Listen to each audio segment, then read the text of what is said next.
याद रखना चाहिए कि ये दुनिया में कोई अपनी खुद इख्तियारी से नहीं आया, बल्कि मौला ने भेजा है।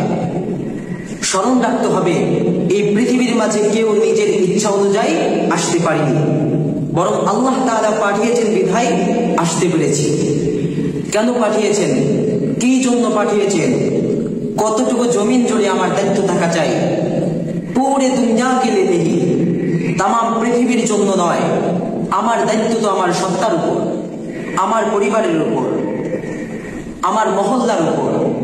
হ্যাঁ, কোনো ব্যক্তি যদি এমন থাকে যার নির্দেশে গোটা পৃথিবী চলে, যার নির্দেশে গোটা দেশ চলে, তাহলে গোটা দেশ এবং গোটা পৃথিবীর দায়িত্ব তো ওই ব্যক্তির উপর, কিন্তু আমার উপর নয়।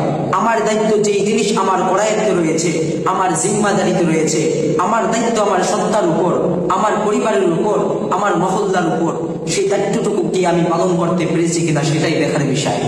আল্লাহর হাবিব সাল্লাল্লাহু আলাইহি ওয়াসাল্লাম বলেছেন, আলা কুল্লুকুম রাঈ ওয়া কুল্লুকুম মাসউলুন আন রাইয়াতিহি, তোমরা সকলেই দায়িত্বশীল, প্রত্যেকেই দায়িত্বশীল এবং তোমরা প্রত্যেকেই তোমাদের দায়িত্ব সম্পর্কে জিজ্ঞাসিত হবে।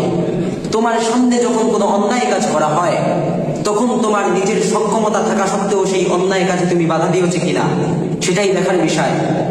তোমার দায়িত্ব যদি হয়, তোমার সক্ষমতা যদি হয় পুরা পৃথিবীর উপর, তাহলে পুরা পৃথিবীর দায়িত্ব তুমি পালন করেছো কিনা। তোমার দায়িত্ব যদি হয় দেশের উপর, সেই দেশের দায়িত্ব তুমি পালন করেছো কিনা। তোমার দায়িত্ব যদি হয় মহল্লার উপর, সেই মহল্লার দায়িত্বটুকু তুমি পালন করতে পেরেছো কিনা সেটাই দেখার বিষয়।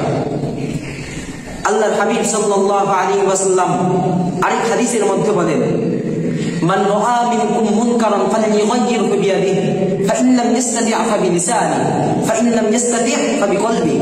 তোমাদের মধ্যে যখন কোনো ব্যক্তি অন্যায় কাজ হাতে দেখে, তখন যদি সাধ্য থাকে তাহলে সে যেন হাত দ্বারা প্রতিহত করে।